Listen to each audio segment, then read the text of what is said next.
Dragon Quest est un jeu de légende, et c'est toujours une joie d'accueillir un nouvel épisode de la série dans nos contrées. 6 mois à peine après la sortie de Dragon Quest IV, l'épopée des élus, débarque chez nous le 5e épisode sous-titré « La fiancée céleste ». Après plus de 20 ans d'absence, les épisodes s'enchaînent de manière quasi industrielle depuis la sortie de Dragon Quest VIII sur PS2 en 2006. À peine a-t-on eu le temps d'enfiler son armure zénithienne qu'il faut déjà partir pour une nouvelle quête, celle de la fiancée céleste. Dragon Quest V est le second volet de la trilogie zénithienne. C'est aussi le premier à avoir vu le jour sur Super Famicom. Les 6 premiers épisodes se regroupaient en 2 trilogies. Du premier au 3e, il s'agissait de la trilogie Roto, alors que du 4e au 6e, on parle de trilogie zénithienne. Cette dernière a débuté chez nous avec Dragon Quest, l'épopée des élus, c'est-à-dire Dragon Quest IV. On aura bien compris que depuis le 7e Dragway, les épisodes se suivent, mais ne suivent plus ce principe de trilogie. Ils sont donc désormais indépendants les uns des autres, même si on retrouve quelques liens avec les anciens épisodes. Dragon Quest V tranche radicalement avec les autres volets. D'abord, l'histoire est centrée sur un seul héros et non pas une équipe. Et même si au fil de l'aventure il rencontre des compagnons, ces derniers le quitteront rapidement la plupart du temps pour accomplir leur propre destinée. Mais surtout, ce Dragway initie aussi un tout nouveau genre de RPG, le Pokémon-like. Car si la plupart des joueurs pensent que Pokémon a créé un genre à lui tout seul, c'est bien de Dragon Quest V qu'est inspiré le phénomène de Nintendo. C'est certainement pour cette dernière raison que Dragon Quest V a connu un énorme succès au Japon, sur Super Famicom, avant d'être remaké sur PS2. Et aujourd'hui, roulement de tambour, il sort enfin pour la première fois en France et sur DS.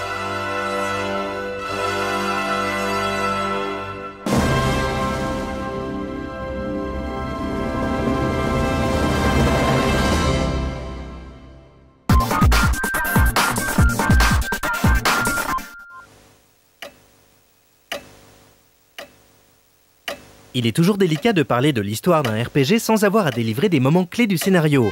Ce qu'il faut savoir ici, c'est que ce Dragway ne raconte pas une histoire, mais l'histoire d'un personnage. Tout commence à sa naissance, enfin du moins ce qui semble être sa naissance. La première scène décrit un accouchement dans le château d'un royaume prospère. Petros, le jeune père, fier comme un artaban, porte à bout de bras son fils. S'ensuit un noir, un flou, un trou de plusieurs années.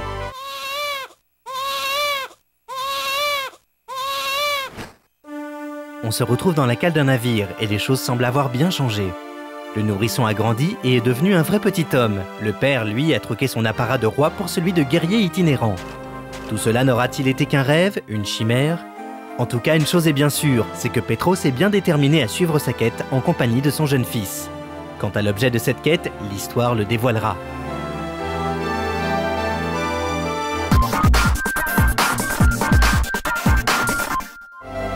Dragon Quest, la fiancée céleste, reprend le même moteur de jeu que son prédécesseur.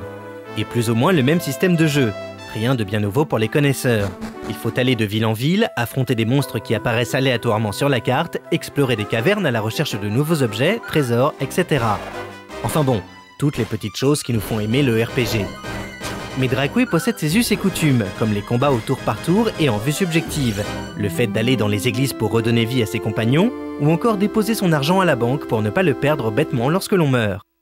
Mais heureusement, il y a aussi des nouveautés, la principale étant l'implication du héros dans l'histoire. Non pas que dans les autres épisodes il soit en retrait ou quoi que ce soit, c'est juste qu'ici on va suivre la vie du personnage principal de sa naissance jusqu'à l'accomplissement de sa quête, ce qui prendra 3 générations. On pourra donc se marier dans Dragon Quest V. Il sera même possible de choisir entre 3 promises, chacune ayant des aptitudes différentes. L'une favorisera la magie, l'autre la force pure, etc. Ce choix détermine aussi le statut des futurs enfants, qui auront les mêmes gènes que leur mère et donc certaines dispositions pour le combat. De plus, ce choix affectera légèrement le scénario et permet aux joueurs de choisir entre 3 destinées. Le replay value s'en trouve donc renforcé. Il est également possible de parler à ses compagnons de route pour connaître leur état d'esprit, mais aussi afin d'obtenir de précieux indices sur la marche à suivre. Mais la plus grosse nouveauté reste sans conteste la capture des monstres.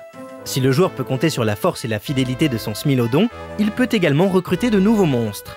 À la fin d'un combat, il peut arriver qu'un monstre se relève et regarde l'équipe avec admiration au point de vouloir faire partie du convoi.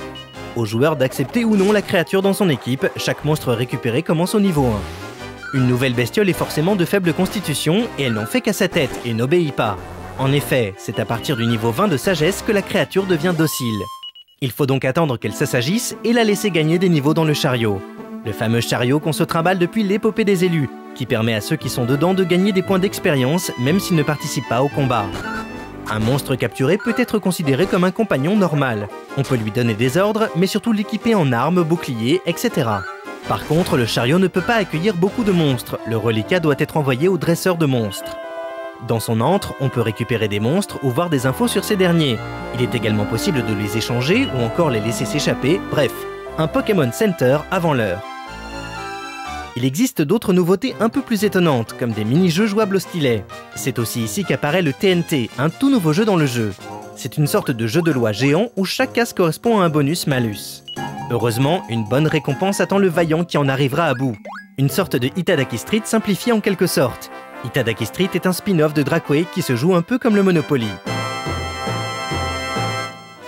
Les quêtes annexes sont toujours de la partie, comme la recherche de mini-médailles ou la galerie Cabrac. Cette dernière est en fait une sorte de musée que le joueur devra alimenter en œuvre en jouant les archéologues. À la manière du village des pionniers de Dragon Quest IV, la galerie Cabrac permet à plusieurs joueurs de s'échanger des trésors et de les exposer dans leur propre musée. Une petite spécificité online assez agréable.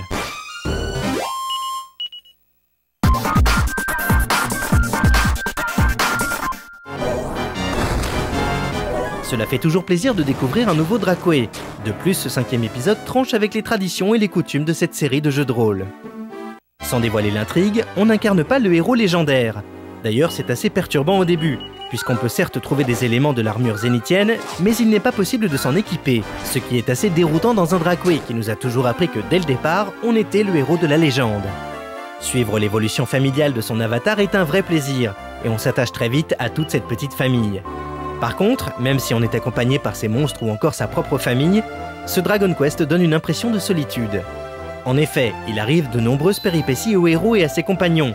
On s'attache donc à eux et on leur achète le meilleur équipement possible.